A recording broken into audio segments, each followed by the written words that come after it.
2018. It is January 9th, and we're here in the Finger Lakes One TV studio.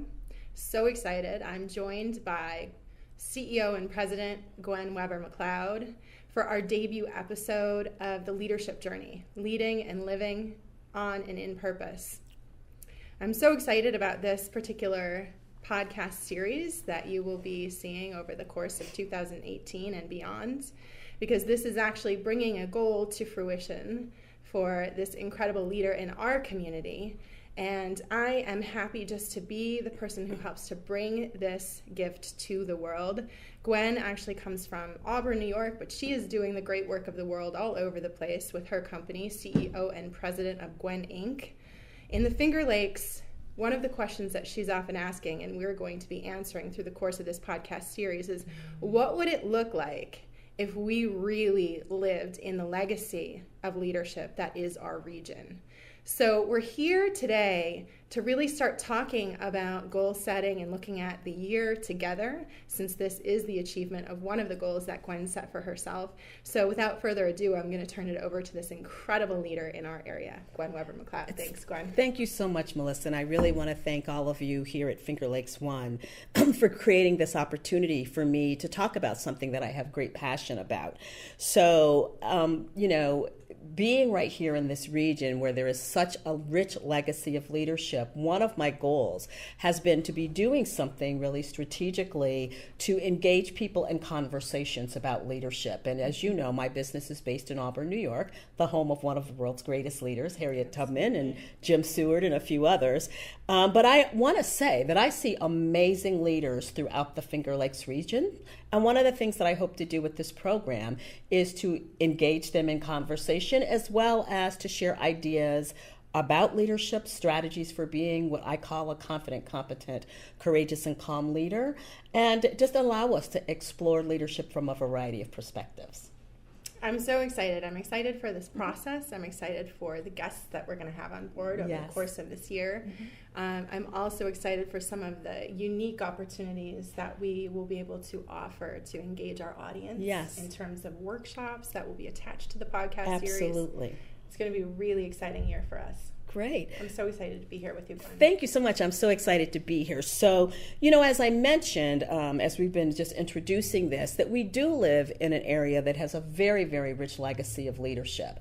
And one of the things that I observe about all of the historical leaders that are from this region, I used to be the executive director of the National Women's Hall of Fame when it was a baby organization. So being in the presence of the spirits of those women every day, one of the things that I really observed about them is how conscious they were about setting goals. And one of the things that I encourage my clients who are all over the country to really do is to think strategically about the importance of setting goals, especially at the new year. So because you're having this first conversation with me, I really wanted you to be here with me today, Melissa, because you're one of my favorite goal setters. So I think that one of the things that I'd like to just ask you is, do you share that belief that I have, that it is critically important to set goals all the time, but to be doing that at the beginning of the year? What's your point of view about that?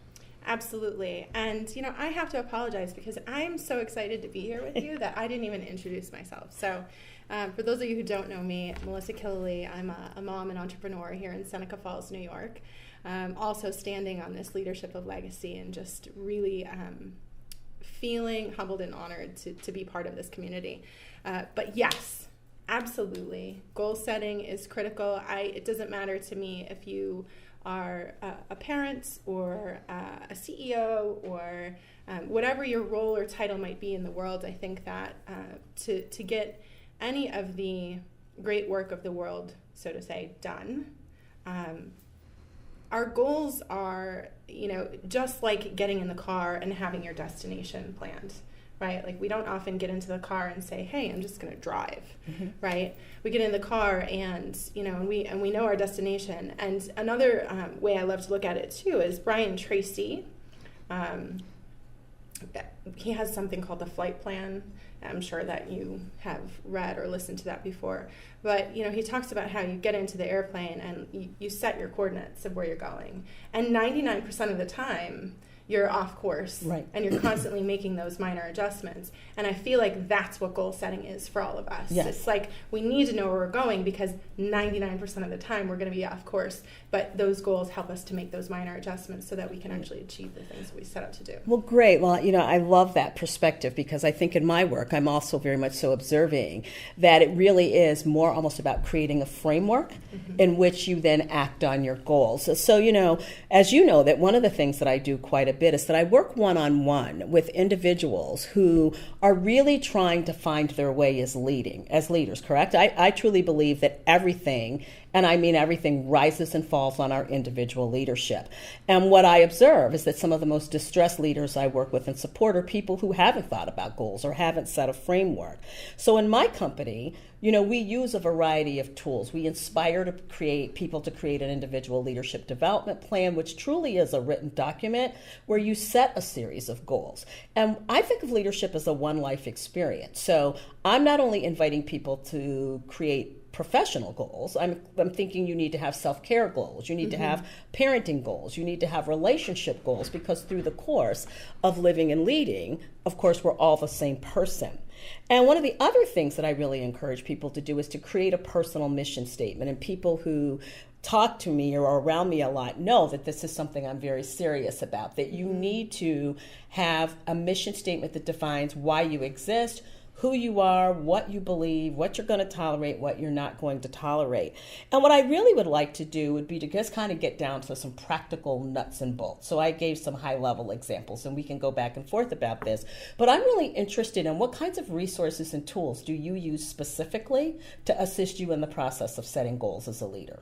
All right. Well, one of the things that I really focused on this year, because I've used a lot of different frameworks and approaches to the process.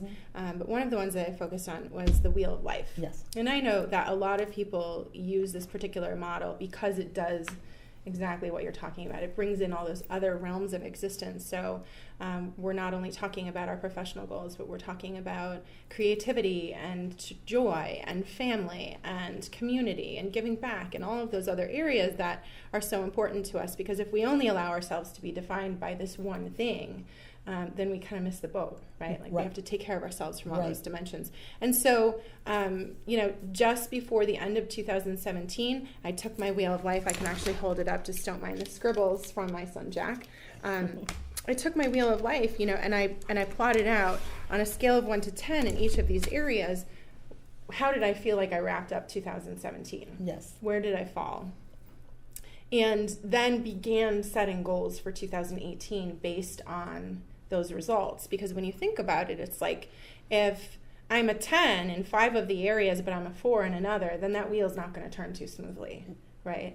And so there's a number of different strategies. Like I could either focus on the areas that are really going well and continue to blow those areas out so that broken or like deflated part has no choice but to expand at some point to round it out, or go to work setting goals in that particular area as a focal point for the year. Yes. So I've done a combination of both, and that's the model that I really feel called to this year. The other thing that became really important to me is like back to that whole concept of flying the plane. It was like at some point over the last few years, I realized that my entire life was built around setting these external goals. And what I wanted to do is to begin to really look at my life as like a value-based system and set goals from that value-based place. So that's been a great process and transition too. I think the interesting thing about goal setting is that people can be very rigid about it, correct? So they make these documents, we've suggested some tools, they write these goals down. And the reality is, in just living your life, things can happen that can derail you from the process of achieving your goals. So when that occurs, what are some things that you do? What advice would you have to someone who has set their goals, makes their plans, but we all know that life will change in a split second. So what advice would you have for someone who might find themselves heading in the direction of a goal? I call it getting God smacked, right? You get smacked, life jumps up and kicks your butt out of nowhere. What are some things that, maybe share a time where you've had that experience and something you did to get yourself back on track? Yeah, well, one of my moments of being taken off course recently, very personally, which is the arrival of my son Jack. Yes. So in the midst of leaving the 9 to 5 to set off onto my entrepreneurial path a couple of years ago, I was in the middle of working on, some really big goals. And for me at the time, they were external. It was about a title. It was about, what that financially would do for my household. And then here comes Jack. And he has been the greatest gift in my life. I would have to argue that he's like my daily reminder of living and leading in and on purpose. He lets me know when I'm off track. But what I would recommend for other people, and I certainly had to apply myself, is to look at these processes and these documents and these plans as living, breathing documents and plans. Yes. Right? So that we can revisit and we can look at, how we can restructure. It's just like any kind of like sports, and I shouldn't be talking about sports because I'm terrible about this. But it's like, having the huddle. Yes. It's like regrouping and saying like, okay, well, chances are we might have to put this on the back burner, but what am I going to do now? Yes. What is the new mission of 2018? And the way that became useful for me was really getting clear on my values. Because if I knew what my values were and knowing what my values are, Jack coming along, I could only see as a gift, right? It was complete and total gratitude. And so the reframing was like, okay, this thing gets set over here because right now this is going to interfere with the value of being 100% present for family. Yes. Right? Like this is going to take me away. So right now I have to focus on this because he's small. I really think you're onto something that's very, very important for our listeners or our viewers to really consider, because I do think that we can be incredibly hard on ourselves with regard to not achieving goals in a timely manner and a timely way. And I think, that one of the things that's really important is to give yourself permission to be gentle with yourself. And I think when you're standing on your values and you're really clear about what they are, it becomes easier to do that, to make those adjustments. So you actually spoke at a conference that was produced by an organization that I founded, You Can't Fail Inc. And I loved that you talked about the idea of work-life counterbalance, and that counterbalance, I would offer, is a strategy when you're in the process of pursuing your goals, because you never know what's really going to come your way. And for those of you who are watching, when I think about counterbalance, I think of it in terms of, I often get the vision of a Rubik's Cube in my mind, because we're kind of twisting it, and every once in a while, some of the colors match, but they all don't, but then it clicks in. Okay. And I think when you're in the process of achieving goals, you need to give yourself permission to just keep working at them, and then to be willing to be agile enough with yourself internally, that if it's not going in the direction that you want it to take a moment, to take a breath, to readjust, realign, and then know that you can pursue that goal from a very different point of view and perspective. What's your thinking about that idea? I have so many thoughts, Gwen. Oh my gosh. But the first I think about is the fact I love the Rubik's Cube. Yes. Right? Because it totally speaks to that fact that we're so hard on ourselves. Right. And if we could just add in an element of play. Yes. And so it makes me realize, like, the element that Jack has added to my life is probably the same that King and other grandbabies are adding to yours. Yes. Yes, it is. Yeah. So I know more about the Power Rangers than I ever wanted to know. Hey, it can be really helpful. That knowledge will come in handy at some point down the road. That ability to have ease and grace. Yes. Right? And I think where that takes me in my thought process is back to that conference. I was so fortunate to be sitting in front of this room full of women kind of having this dialogue, right? And having some of the information really validated by other people's personal experiences. And the thing that really set it off was this idea of really taking care of yourself, and knowing that these pieces are like sliding tile puzzles. They're like Rubik's Cubes. And at the end of the day, you're the one who's still sitting there playing the game. Absolutely. So if you're not taking care of yourself, who is?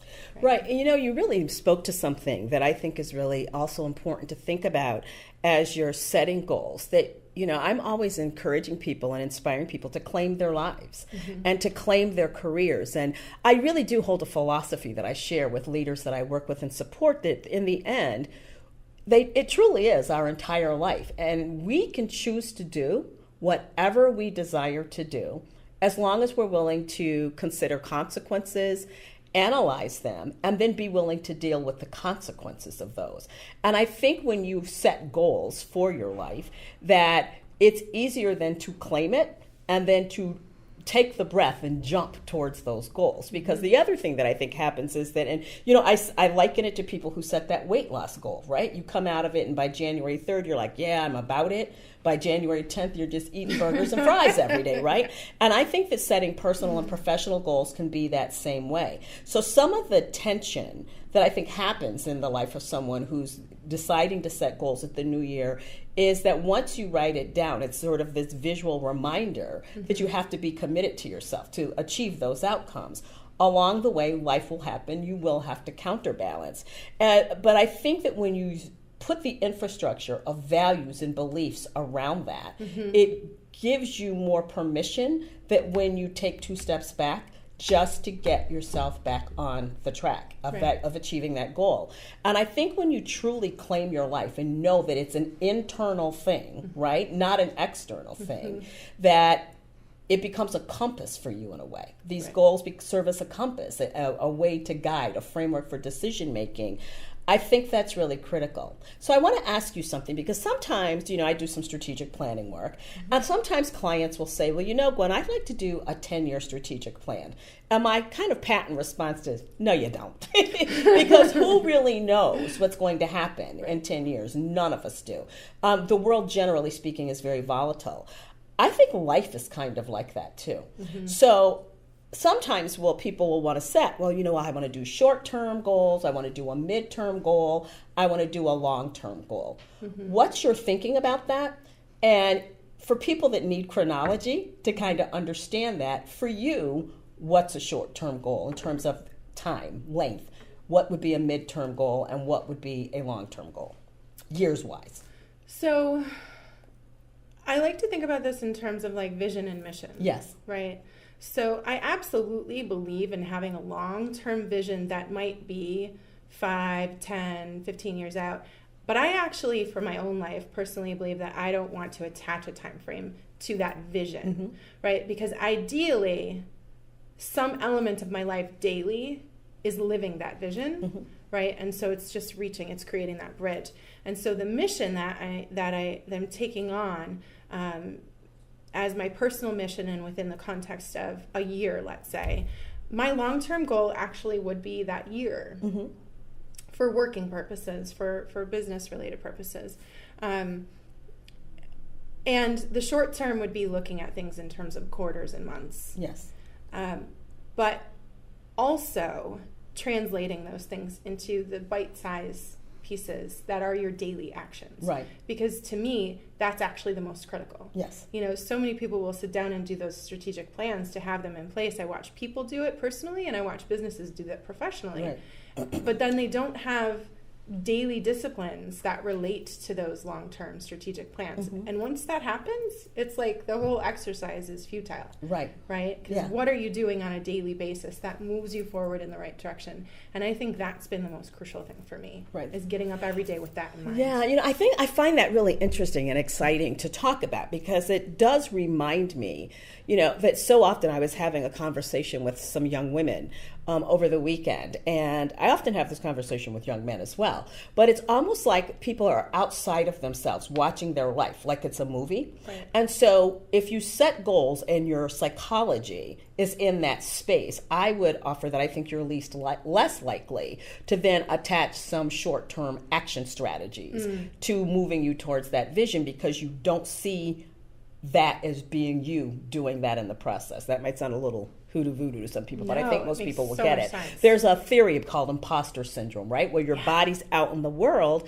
doing all of these great things, achieving these things that might very well be your goal, but you are not connected up to the fact that it's really you that's doing it. Right. And so I think that it's really important to really think about goals as again, as we mentioned, guide this internal guidance for you. But when I'm talking about claiming your life, that's what I'm talking about. It's really about seeing yourself out in the world every day, doing what you do, and then affirming that. And one of the ways to affirm that, I believe, is to journal. And so I journal in lots of ways. And, as I'm paying more and more attention to it, that my morning comments that I make on my Facebook page, truly, my personal one, is truly a form of journaling. But I would like to encourage people to consider helping to manage their goals and to monitor the progress they're making towards them by engaging in a journaling process. So do you journal, Melissa? Absolutely. Can you talk a little bit about that? Yeah.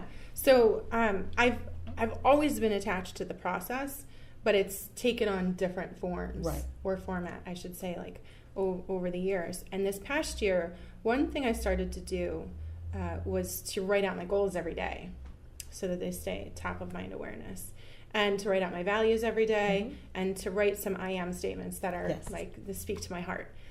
Then, along comes our mutual friend, Angela Didavo, in September, right as I'm turning 40 years old. And she invites me to this course, The Artist's Way, at Auburn Public Theater.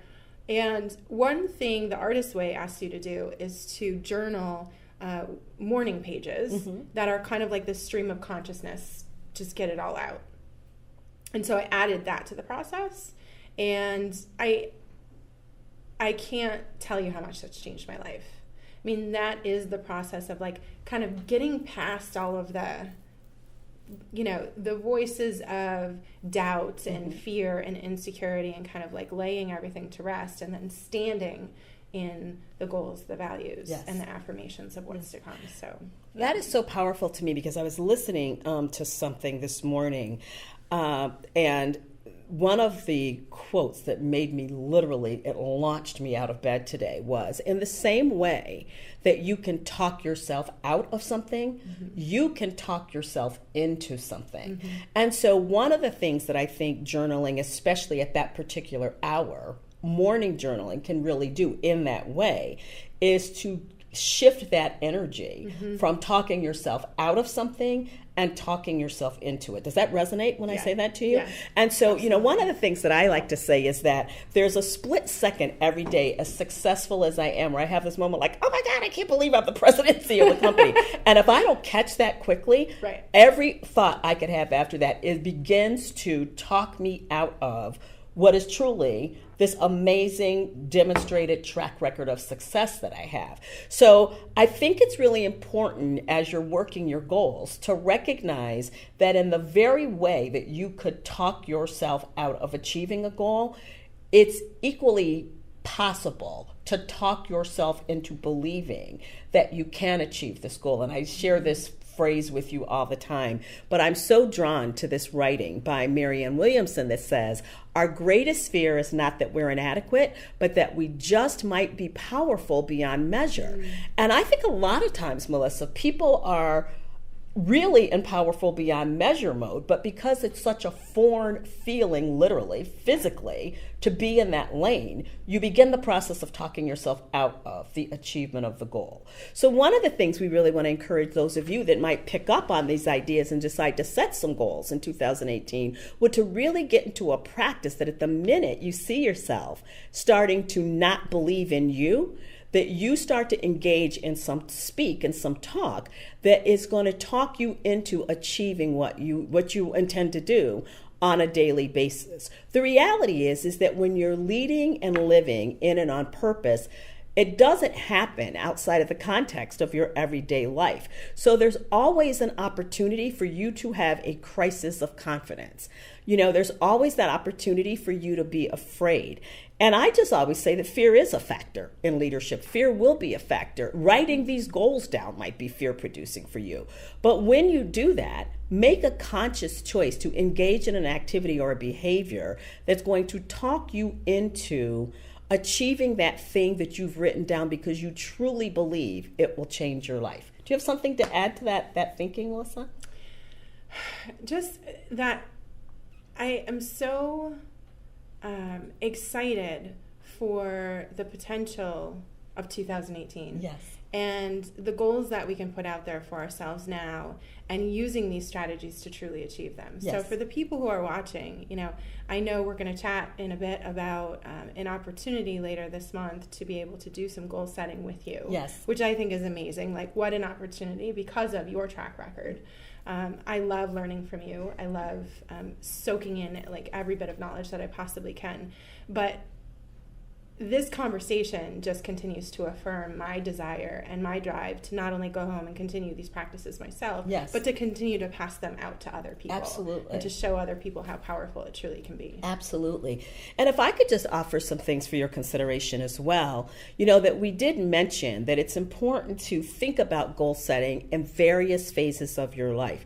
So most of us will do that in terms of setting professional goals. But I think it's equally important for you to set goals in terms of what kind of parent do you want to be? Mm-hmm. If you're parenting alone, which so many men and women are, don't see that as a weakness. I often say that homes aren't fatherless, they're motherful.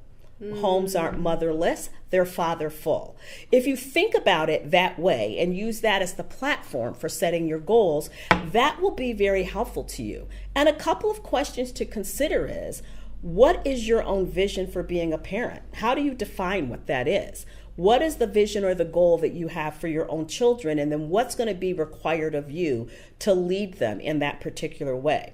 Another area that we really would both, I think, encourage you to set some goals in would be in the area of self-care. Living and leading and living in and on purpose is exhausting. And if you're professionally have the title of leading, my clients often describe that as every day we absorb all the chaos and have to push out calm. So when that's what you're doing on a day-to-day basis, practicing self-care is critical. Many leaders I know say that they don't know how to relax. And when they're doing it, they feel selfish. So a mantra that I always put out there for people's consideration is that self-care is not selfish, and it is required in order for you to be the type of leader that you think you've been called to be. Another area that I'm really inspiring people to think about is, what kind of financial goals do you want to set for yourself? And I think money is a sensitive topic, particularly for my women clients. Like the notion for women often saying out loud that I want to have a lot of money and I want to have it for me is really difficult and challenging for a lot of women leaders I support. But generally speaking, how you think about money also, I believe, influences and impacts the quality of your life. So set some goals in the financial area. And I want to inspire you to do that beyond the I'm going to have a budget.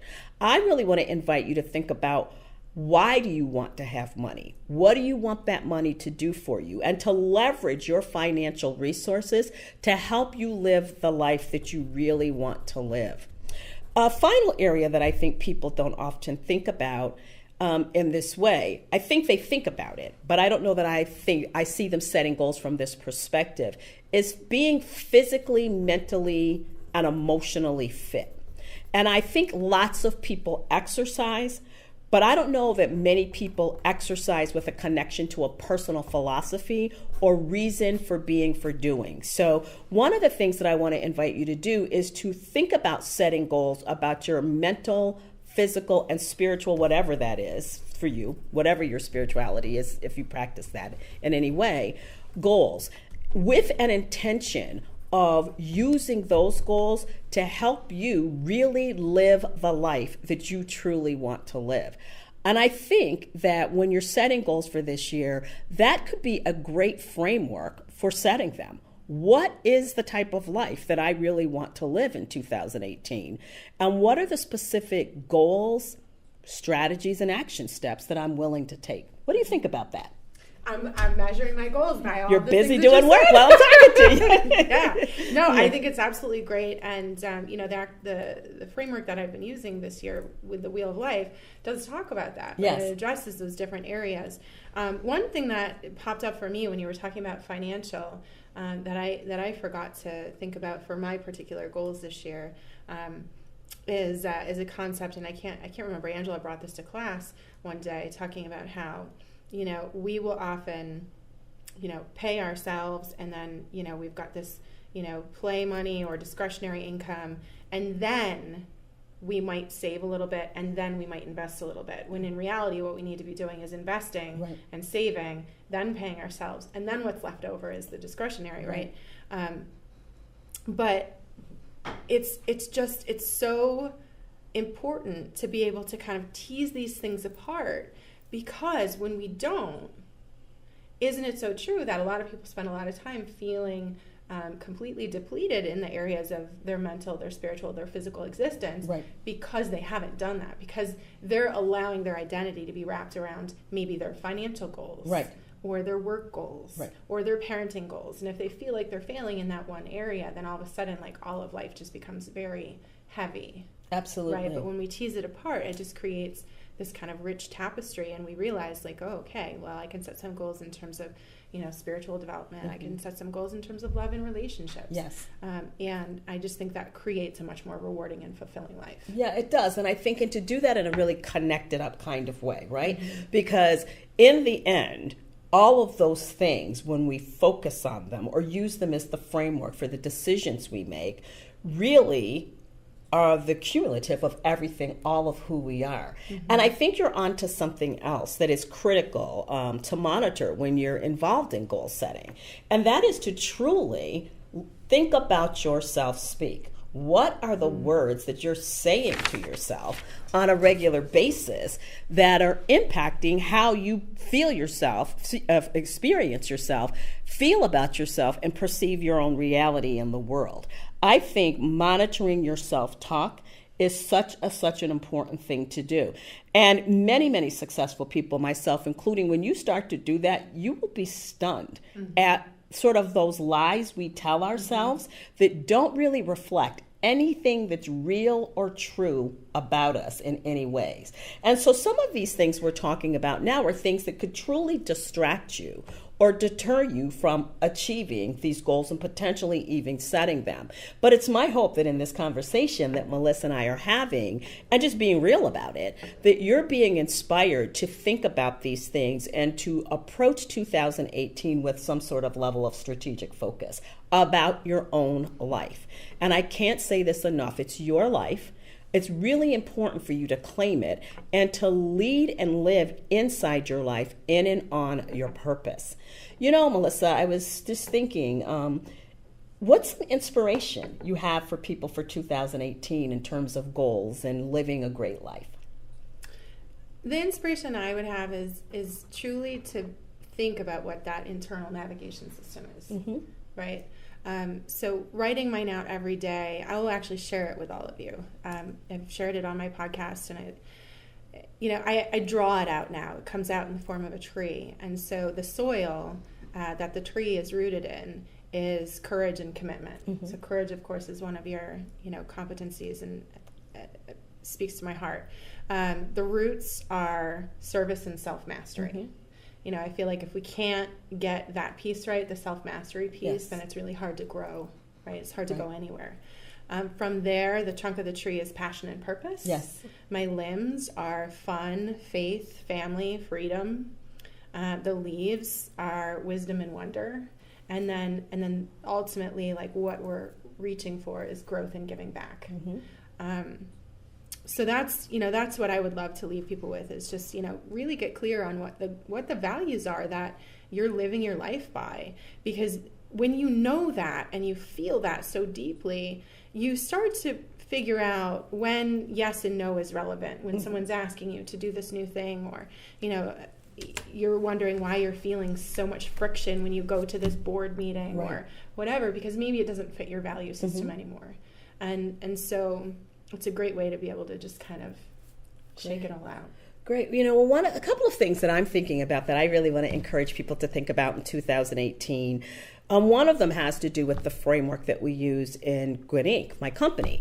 And that is to really focus on developing the competencies of confidence, being confident in yourself, confident in your ability to be who you want to be, confident in the people around you, confident in the places where you're working and living and leading, so that they are providing some support and an infrastructure for you.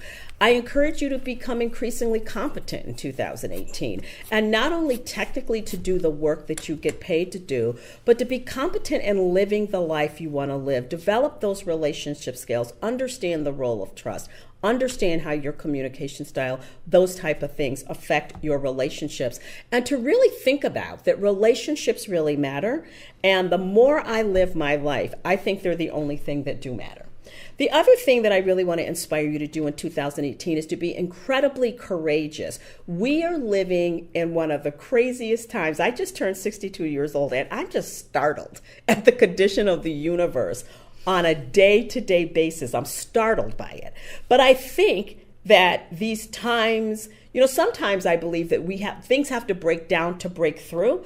And so for every bit that I'm startled, I feel incredibly hopeful about the future of our country and the world.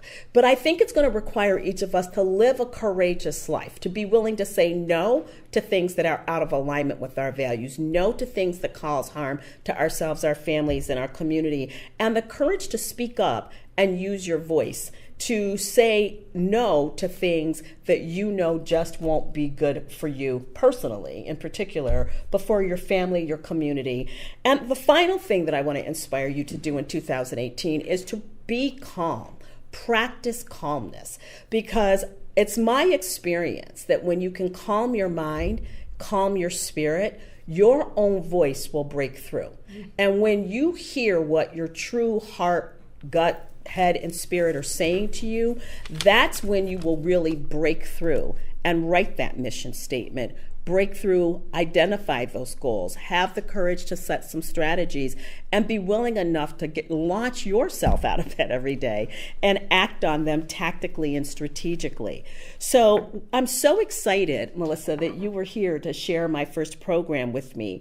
And we are going to be, one of the hows about this work that I'll be doing here is that as companion pieces to these podcasts, I will be hosting workshops either online or in person, and Melissa and I are going to be doing one on goal setting. So as soon as we get all those details together, Melissa, we will release them through our various social media sites, and possibly Finger Lakes One can help us get the word out about that as well. Absolutely. Because I think it's so important that, first of all, I practice what I preach. I believe that it's critical that I be the type of leader I'm inspiring other people to be every day. But if we can leverage what you watch on this podcast by giving you some real-time opportunities, either virtually or in person with myself and my colleagues, to be these types of leaders, that would be really, really great. So I'm about to wrap up. I'd like to give you an opportunity to make a closing thought, and then I want to share an inspiration with the group, with our viewers.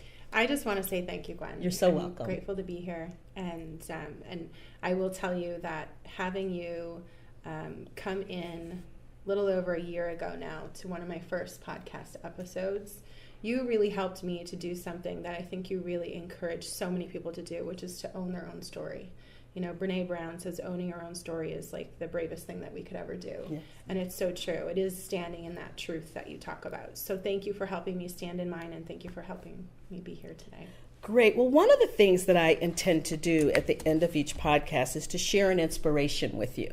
So today's inspiration is by one of my favorite spiritual leaders and inspirers, and it's a Yama Van Sant. It's based in an African American folklore, and it says, there are 4 rungs on the ladder of success: plan purposefully, prepare prayerfully, proceed positively, and pursue persistently. And everything you do have a purpose. Make sure the quality of your intent is one of truth, honor, and love. Prepare to pursue your purpose with prayer. Ask for guidance, protection, and direction. Ask that closed doors be open and that the purpose of those that remain closed be revealed. Give thanks for your answered prayers. By proceeding without any doubt, keep your purpose in mind. Trust the guidance you receive. Have faith in your ability to succeed and accept all that comes your way. If your purpose is clear, your prayers backed by faith, your outlook sure and positive, never, never look back. You may meet forks and turns in the road, but your obstacles will be removed. And here's an affirmation you can use. I am planning with purpose, preparing with prayer, proceeding positively in the persistent pursuit of my goals. Hi, this is Gwen Webber-Mcleod, and I'm so honored that you've joined me here on my first podcast and look so much forward to having other interactions with you. And it's my hope that one thing you heard here on our show today inspires you to live and lead on purpose. Enjoy the beauty of the day.